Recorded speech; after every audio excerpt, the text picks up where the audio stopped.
24절부터 30절까지 말씀 함께 읽도록 하겠습니다. 또 그들 사이에 그중 누가 크냐 하는 다툼이 난지라 예수께서 이르시되 이방인의 임금들은 그들을 주관하며 그 집권자들은 은인이라 칭함을 받으나 너희는 그렇지 않을지니 너희 중에 큰 자는 젊은 자와 같고 다스리는 자는 섬기는 자와 같을지니라. 앉아서 먹는 자가 크냐 섬기는 자가 크냐? 앉아서 먹는 자가 아니냐? 그러나 나는 섬기는 자로 너희 중에 있노라. 너희는 나의 모든 시험 중에 항상 나와 함께 한 자들인즉 내 아버지께서 나라를 내게 맡기신 것 같이 나도 너희에게 맡겨 너희로 내 나라에 있어 내 상에서 먹고 마시며 또는 보좌에 앉아 이스라엘 12지파를 다스리게 하려 하노라. 아멘.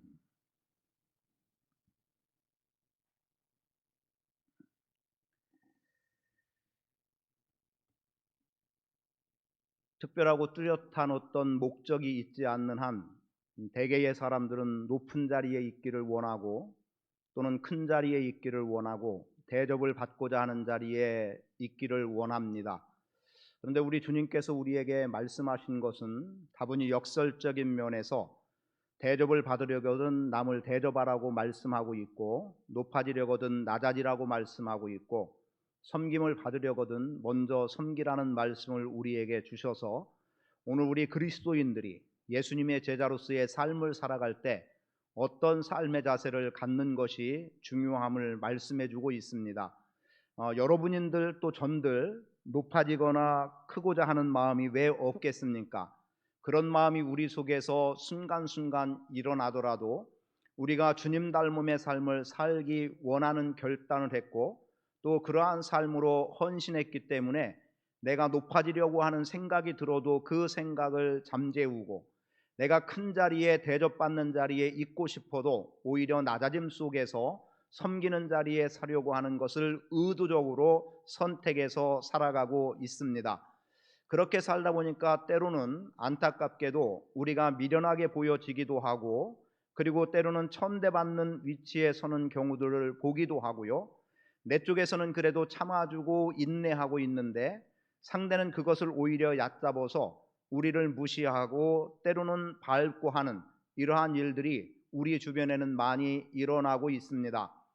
설령 그러한 일이 일어나다 할지라도 오늘 믿음으로 살아가는 여러분들의 삶 속에서는 주님께서 우리에게 말씀하신 그대로 낮아짐과 섬김을 통해서 하나님의 영광을 드러내는 삶을 살기를 원하고 그러한 가운데 믿음의 사람이라는 것을 증명하고 제자됨의 삶을 나타내 보이고 그리고 정말 누가 보아도 예수 믿는 자 그리스도인이라고 하는 것이 명백하게 보여질 수 있는 삶을 살아갈 수 있게 되기를 축복합니다. 때로는 오해를 받기도 하죠. 그렇게 낮아지고 섬기다 보니까 오해받는 경우들이 있기도 합니다만 우리가 그러한 오해 속에서 우리의 감정을 드러내기보다는 오히려 우리 스스로 나의 자아를 죽이면서 당하는 일들 또한 우리에게 필요한 부분이 되기도 하리라고 믿습니다. 예수님께서는 당신의 죽음에 대해서 말씀하셨죠. 이미 예루살렘에 올라가면 내가 많은 사람들에게 고난을 받을 것이다. 그리고 지도자들에 의해서 붙잡힘을 당하게 되고 그리고 고난을 받고 또 죽게 될 것이고 사흘 후에 살아날 것이라고 하는 것을 말씀을 하셨습니다. 예수님께서 당신이 십자가에 처형당하신 것은 어느 한순간 문득 일어난 일이 아니라 그분이 이 땅에 오기 전부터 하나님은 계획하셨고 그 계획 속에 예수님이 이 땅에 오시게 됐고 그리고 그분이 장성한 가운데 하나님의 일을 감당해 나가는 공생애의 모든 여정은 하나님이 이미 말씀하셨고 하나님이 뜻하시고 계획하심 속에서 주어진 일입니다. 그렇기 때문에 우리가 분명하게 인식하기를 원하는 것은 지금 나의 삶과 내 주변에서 일어나는 모든 일들은 하나님의 주권하에 달려있다는 인정을 하고 살아갈 수 있어야 합니다. 지금 내가 처해진 이 환경도 하나님께서 의도하신 가운데 또 내가 지금 당하는 어떤 어려움 고난도 하나님의 계획하심 속에 우리로는 하나님의 섭리를 분명하게 분별하기 어렵다 할지라도 이 되어지는 모든 일들이 하나님의 섭리 가운데 되어진다라고 하는 것을 우리는 알아야 합니다. 그런 가운데 오늘 본문 말씀을 보니까 무엇라고 말씀합니까? 제자들 사이에서 누가 크냐 하는 다툼이 일어났습니다. 사실은 제자들 간에 이러한 다툼이 일어나야만 했을까요? 그렇지 않아요. 그들은 예수님께서 부르신 부름 그대로 그들이 한 마음과 한 뜻이 되어 이미 또 6월절 만찬을 통해서 당신의 가족이라고 하는 새로운 교회 공동체를 세워나갈 것을 말씀해 주셨는데, 지금 제자들의 모임을 현재 교회로 이해한다고 할 때 제자들이 다툴 일 없듯이 교회도 다툼이 일어날 아무런 이유가 없고, 교회 안에서 누가 크다 누가 작다 해서 누가 높임을 받고 누가 멸시를 당하고 해야 할 그 어떤 것도 있지 않다는 겁니다. 목사는 목사로서 겸손의 자리에 서서 섬김이라는 삶을 살아야 할 것이고, 어찌 보면 교회에서는 우리의 직분이 높낮이는 분명히 아니지만 대개 분들이 높낮이의 개념으로 본다고 전제할 때, 그러면 높다고 여겨지는 사람 혹은 좀 더 영향력이 있다는 사람, 교회에서 그래도 힘을 발휘할 수 있다는 사람들은 오히려 더 낮아지는 데까지 철저하게 낮아져서 겸손으로 섬기는 삶의 태도가 필요합니다. 그럴 때의 교회는 아름다운 모습들을 볼 수 있는 거죠. 지금 누가 크냐고 다투고 있었던 제자들, 예수님은 당신의 십자가를 말씀하셨습니다. 당신의 죽음을 말씀하셨습니다. 그러면 예수님의 죽음 앞에 이들은 어쩌면 자신들의 가슴을 쳐야 될지 몰라요. 지금 우리가 따랐던, 우리를 이끌어왔던 스승, 지도자가 죽임을 당한다니 그럼 우리는 어찌 될 것인가? 그래서 여기에 대한 적잖은 고민이 있어도 있어야 되는 것이고, 그러면 부득이 우리의 선생은 죽음을 맞이한다 하더라도 그럼 그 이후에 우리는 어떻게 살아가야 할지를 사실은 더 고민하고 주님의 십자가의 죽음 앞에 자신들의 마음이 모두어져야 되는 거예요. 물론 이들은 나름대로 항변할 수 있겠죠. 무엇라고 말합니까? 우리를 지금까지 이끌던 예수님이 돌아가셨으니까, 우리의 선생이 돌아가셨으니까 우리 중에 누군가가 이끌어야 되지 않습니까? 그래서 우리는 누가 큰지를 알아보고 있는 중입니다 라고 한다면, 그런데 사실은 거기에 목적이 있었던 게 아니에요. 이들은 단순히 누가 크냐 하는 것에 다툼을 일삼고 있었다는 거죠. 그렇게 할 때에 주님 눈에 보이기에 좋았겠습니까? 그렇지 못한 거예요. 예수님은 지금 한 사람의 제자의 배반으로 인해서 십자가를 져야 되는 고통 가운데 머무르게 되는 시점에 있는데, 그런데 제자들은 누가 크냐를 말하고 있다는 거죠. 어찌 보면 경쟁 의식이 되기도 합니다. 오늘 우리가 살아가는 사회는 내가 높은 자리에 있어야 이기는 자가 되는 것 같고, 그리고 정말 낮아지고 섬기는 사람은 오히려 못나서 그렇게 된 것처럼 취급을 받는 시대이기도 합니다. 지금 우리 주변 현재 사회적으로 아주 이슈가 되고 문제가 되는 것 가운데 하나가 어떤 사람들입니까? 그래도 영향력을 갖고 있다는 사람들이 미리 자신들이 근무하는 근무처소에서, 자신들이 주관하는 것에서 미리 정보를 알고 있는 가운데 그 정보를 가지고 자기들의 유익을 위해서, 배를 불리기 위해서 애쓰는 사람들이 있더라는 거죠. 사실은 공직에 있다라고 하고 소위 공무원이라고 한다면 국민을 섬겨야 된다는 사람들인데 그리하지 못하는 가운데 있고, 이것을 기회로 삼아서 내가 좀 더 부를 축적하자는 데에 마음을 쏟아붓고 있는 것 아닙니까? 평생의 집 한 채를 마련할 수 있을까? 아마도 저의 경우라고 하면 제 평생에 집 한 채 마련할 수 있는 능력은 없어요.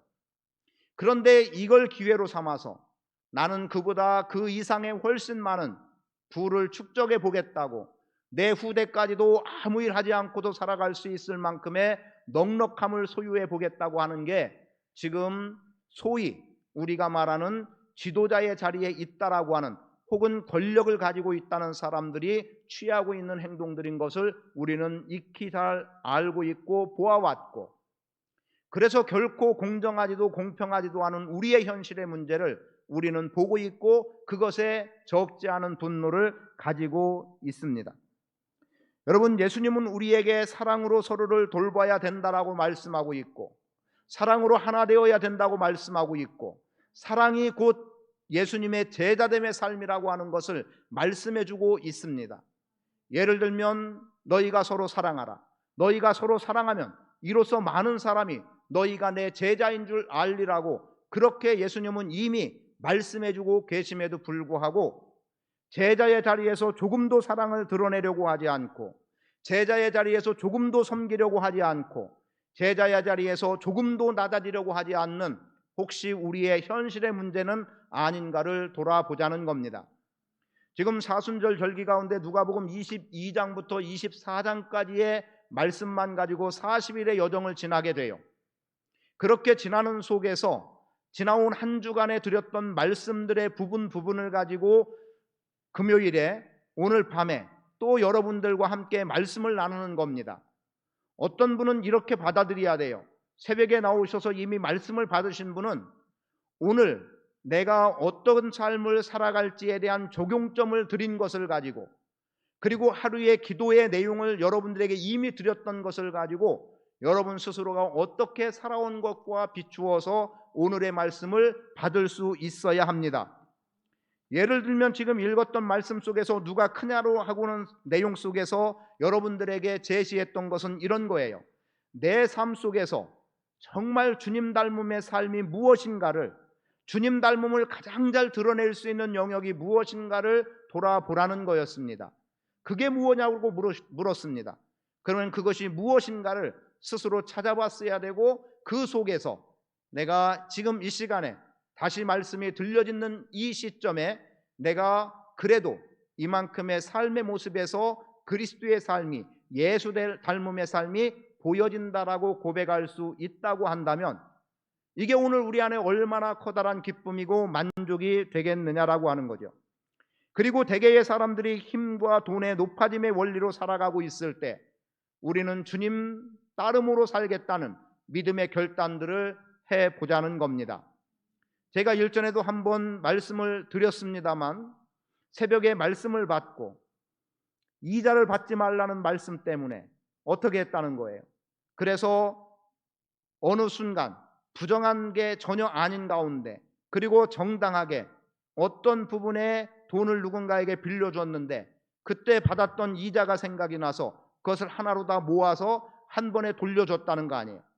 돌려주지 않는다고 비난할 사람 아무도 없고, 그게 잘못된 것도 아니고 사회 통념상 주어지는 기준으로 본다고 하면 조금도 문제될 것 없는 거고, 누구 하나 비난할 아무런 이유도 없습니다. 오히려 어려움 속에 있었던 사람에게 빌려준 것, 그 사람을 돕는다는 차원에서 오히려 좋은 일일 수도 있습니다. 그런데 말씀 앞에 비추었을 때 말씀이 우리에게 꾸어주고 이자를 받지 말라는 말씀 때문에 오히려 이미 받았던 것을 액면 그대로 갚아줄 때 아마도 그 돈은 적은 돈이 아니었을 것 같아요. 얼마나 받았는지의 여부까지는 이야기를 나누지 않았지만 그동안 얼만큼 받아왔던, 얼만큼씩 받은 모아진 이자로 하면 한꺼번에 목돈의 개념이 될 수도 있는데 그것을 기꺼이 도로 주었다라고 하는 것, 그리고 그렇게 실천하고 적용한 속에서 얻게 되는 기쁨과 만족은 사실은 경험하지 않은 사람은 도무지 경험할 수 없는 일들이라는 거죠. 지금 누가 크냐라고 하는 질문 속에 주님이 우리에게 원하는 바는 우리의 낮아짐을 원하고 있고, 우리의 겸손을 원하고 있고, 우리의 섬김을 원하고 있습니다. 그러면 내가 낮아진 가운데 섬김을 통해서 경험하게 된 어떤 일이 내 안에 커다란 기쁨과 만족으로 자리할 수 있어야 한다는 사실입니다. 그래서 여러분의 삶 속에서는 누군가에 대한 섬김, 누군가를 위한 겸손, 이런 것들이 여러분 안에서 여러분들의 삶에 만족하는 인생으로 자리하는 은혜의 삶이 되기를 바랍니다. 25절 말씀을 보세요. 이방인의 임금들은 그들을 주관하며 그 집권자들은 은인이라 칭함을 받으나, 소위 세상에 힘 있다고 하는 사람들은 너희는 나를 은인으로 여기라는 거예요. 나를 은인으로 여기라는 겁니다. 그런데 이 사람들을 조금 더 다른 의미로 말한다면 소위 이방인이라고 하는 사람들은 하나님의 백성들이 아닌 거죠. 하나님을 섬기는 사람들이 아닌 거죠. 그러면 역으로 말하면 이방인들은 우상을 숭배하는 사람들이에요. 우상을 숭배하는 사람들은 어찌한다는 겁니까? 우리를 주관하기를 원하고 있다는 거예요. 그리고 우리에게 은인이라고 하는 것을, 그렇게 칭송을 받기를 원하고 있다는 거죠. 그럼 여기서 진지하게 내 자신을 돌아보십시오. 나는 어떤 경우에 누구에게 대접받기를 원하고 있었는가? 나는 어떤 경우에 누구에게 높임받기를 원하고 있었는가? 나는 누군가가 칭찬해 줄 때 그 칭찬의 소리에 그저 마냥 즐거워했고, 아 그래 내가 그럴 만하지, 내가 칭찬받을 만해, 내가 이런 대접받을 만해, 이렇게 정당하리만큼 생각하고 있었다고 한다면 이방인들과 집권자들과 다름없는 우상을 숭배하는 것과 똑같은 사람들의 길을 걸어가게 된다는 것이고 걸어왔다는 겁니다. 여러분, 과하게 표현했다고 생각하지 마세요. 이방인들이 우상을 섬기는 사람들이라고 한다면 그들의 삶 그대로 살아가는 우리는 예수를 믿는다고 해도 여전히 이방인과 다를 바 없는 삶을 살아가고 있다는 겁니다. 제가 전적인 동의를 하지 못함에도 오늘 아침에 어느 목사님의 설교의 내용 속에 여호수아의 실패라고 표현할까요? 제가 제목도 모르겠어요. 듣기 위해서 의도적으로 한 게 아니라 라디오를 틀었을 때 나왔던 내용이라서 중간부터 들어왔기 때문에 왜 그러한 의도로 말씀을 전했는지도 명확하게는 제가 이해하지 못하겠습니다만, 여호수아 24장 말씀 속에서 우리가 생각하는 그 성경 내용을 아는 분들은 생각해 보세요. 자, 오늘날 너희는 너희 섬길 자를 섬겨라, 너희 섬길 신을 섬기라는 거예요. 그럼 여호수아가 뭐라고 말하죠? 나와 내 집은 여호와를 섬기겠다는 거예요. 이것은 하나의 결단을 촉구하는 내용이 되기도 합니다. 그런데 이것을 조금은 방향을 바꿔서 이 목사님은 표현을 했어요. 그때 여호수아가 나와 내 집은 여호와를 섬기겠다, 너희는 오늘날 너희가 섬길 자를 섬기라고 했던 이 내용 속에 하나님을 바알과 동일하게 여기는 사람들 앞에서, 즉 하나님 더하기 바알, 우리가 구원의 문제를 복음 더하기 율법 혹은 할례를 표현해서 참된 복음이 아닌 거짓 복음을 만들었던 것처럼 하나님이라고 부르긴 부르는데 바알이 하나님으로 불려지고 있었던 그 시대에 지금 여호수아가 여호수아의 말 한마디 때문에 그 후대의 이스라엘 백성들이 끊임없는 우상 숭배의 길로 걸어갔다는 거죠. 그때 더 말할 필요도 없이 오직 우리는 여호와 하나님만 섬겨야 된다, 바알을 하나님이라 부르는 것은 그릇됨이고 잘못됨이고 하나님 앞에 엄청난 죄라고 하는 것을 분명하게 선을 그려놔서 바알이 결코 하나님이 될 수 없는 것을 선언했어야 된다는 겁니다. 물론 이 부분은 제가 좀 표현하는 겁니다, 덧붙여서. 그런데 여호수아가 안타깝게도 나와 내 집은 여호와를 섬기겠다, 그런데 그때 그 말을 들었던 백성들은 분명히 우리도 여호와를 섬기겠다고 말하고 있지만 이 목사님이 거기에 덧붙인 내용은 여호수아의 당시에 그 사람들의 다음 세대는 결코 그 길을 가지 않았다는 거죠. 그래서 다음 세대까지 연결해서 말씀을 전하는 것을 접했어요. 운전하며 접한 거기 때문에 더 상세하게 제가 받아들일 수 없었고 듣지 못하고 그 정도에서 들었던 내용입니다. 뭘 말합니까? 때로는 바알이 하나님이 되고 다양한 여러 이방인들의 신들이 거기에다가 하나님 붙이니까 무엇의 하나님, 무엇의 하나님, 무엇의 하나님, 아버지 하나님이면 만족할 수 있는 것이 다른 무엇의 하나님이 됨으로 인해서 그것을 제대로 분별하지 못하는 사람들은 바알도 하나님이라고 섬겨나가게 되더라는 겁니다. 그것이 당대뿐 아니라 후대에까지 끊임없는 죄악의 길로 걸어갈 수밖에 없었던 거고, 그래서 한 뼘의 실수가, 잠깐의 실수가 그 후대 전체를 망가뜨리게 되는 상황들을 만들어가고 있다는 겁니다. 그럼 오늘 내 삶 속에서 내가 혹시 누군가에게 높임을 받기를 원하고 그리고 내가 자랑거리가 되기를 원하는 자리에 있다고 한다면 혹여 스스로 돌아보세요.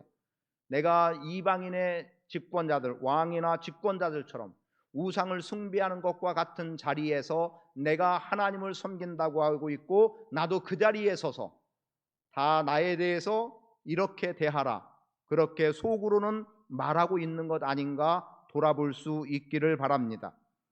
그래서 오늘 우리 안에서 우리 스스로 높아지려 하는 것보다, 크고자 하는 것보다 철저하게 낮아짐의 길을 선택하시고, 그렇게 낮아질 때 오히려 주님은 우리를 높여 주시는 겁니다.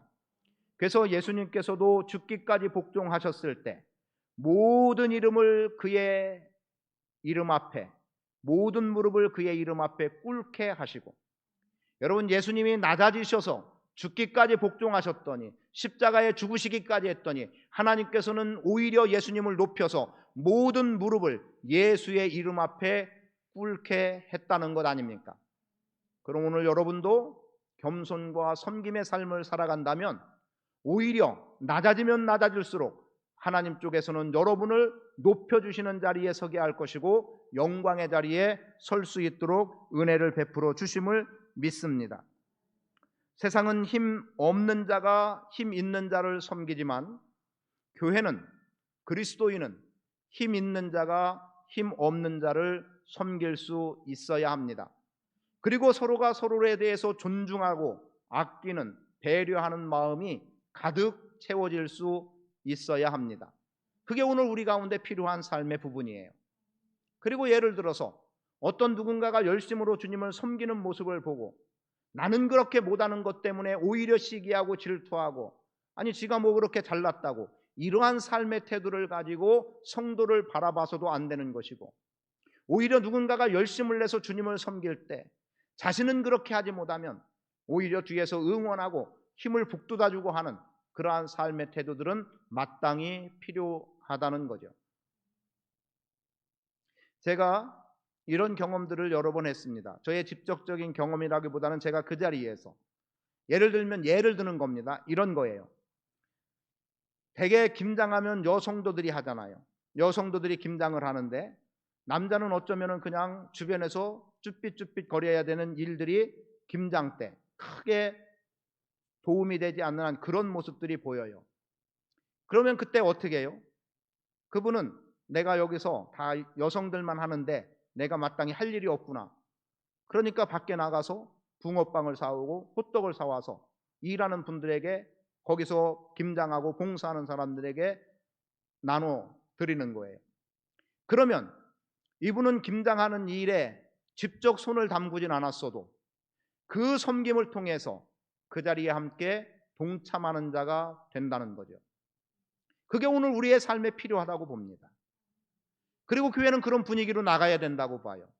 아이고 저건 저 사람들의 몫이니까, 저건 저들의만 몫이니까, 그게 아닌 거예요. 작년에 한 해 동안 참 감사했던 부분이 그것 아닙니까? 금년 1월까지인가요? 감사했던 부분들 뭐였습니까? 청년들, 교사들, 찬양단, 그래요. 그들의 힘쓰고 수고하고 노력하는 것에 성도들이 간식으로 제공하고 여러 모양으로 섬겨주셨던 모습들, 그건 그들과 동일한 위치에 있는 거예요. 그들과 동일한 섬김을 한 겁니다. 여러분, 그러한 모습들이 교회 안에서는 많이 드러나질 수 있어야 합니다. 그리고 그러한 삶을 살아가기 위해서 오늘 우리가 힘을 쓸 수 있어야 돼요. 오늘 낮에 제가 잠깐 그런 얘기를 했어요. 언제 기회가 되면 이런 말을 좀 할 기회가 있으면 좋겠다 싶었는데 마침 지금 말씀을 드려볼까요? 뭐냐면 하나의 예입니다. 잘 들어보세요. 잘 들어보세요. 사실은 진지하게 들어야 돼요. 자, 예를 들면 그냥 표현을 할게요. 허건사님이 평소에 무슨 기도를 하나님께 했냐면, 하나님 우리 교회에 좋은 일꾼을 보내주세요 하고 허건사님이 늘 기도해 오셨어요. 예를 드는 겁니다. 오해하시면 안 돼요. 그래서 기도해 오셨는데 어느 날 진짜 누구 한 사람이 왔어요. 김권사님으로 할게요. 김권사님이 이제 교회에 오신 거예요. 처음 온 성도예요. 그냥 초신자예요. 지금은 뭐 권사님이라고 부르지만 초신자예요. 초신자인데 이분이 와가지고 교회에 어떤 일에 막 적극적으로 뛰어들고, 그리고 보니까 헌금도 나보다 많이 하고 막 이런 거예요. 그러면 허건사님 입장에서 새로운 초신자가 그렇게 하는 걸 보고 어떤 마음이 들겠어요? 뭐 답은 뻔히 나오겠지요. 괜히 마음속에서 저거 봐라, 이제 교회 온 지 얼마 되지 않는 사람이 저런 일을 하네, 그리고 나보다 헌금도 많이 하네, 이래가지고 괜히 마음에 스스로 상해버리는 거예요. 스스로 상해버리는 거예요. 사실은 그렇게 되면 좋아야죠. 그죠? 왜요? 그런 사람이 우리 교회에 왔다는 것에, 또 주님의 몸된 교회를 섬긴다는 것에, 그런 사람이 예수님을 믿는다는 것에 감사해야 돼요. 자, 그게 마땅한데 많은 사람들은 그것이 시기가 되고 질투가 되고, 그렇지 않아야 되는 이유는 뭐예요? 제가 이미 전제했죠. 아니, 권사님이 기도해서 이런 사람이 왔잖아요. 그럼 이게 감사한 일 아닌가요? 좋은 사람 보내달라고 해서 나보다, 죄송합니다 표현을 그렇게 해서, 헌금을 많이 하는 사람이 왔고 교회 잘 섬기는 사람이 왔으면 그게 감사한 거죠. 그리고 그것은 권사님의 기도의 응답일 수 있는 것 아닙니까?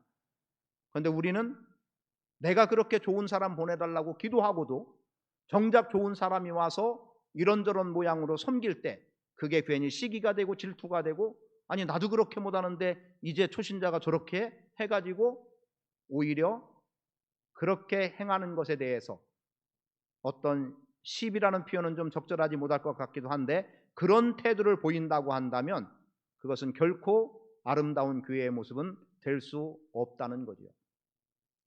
제가 그냥 예를 든 것이 얼마나 적절하게 들려졌는지 모르지만 우리 안에 그런 일들이 나타나고 있다는 거예요.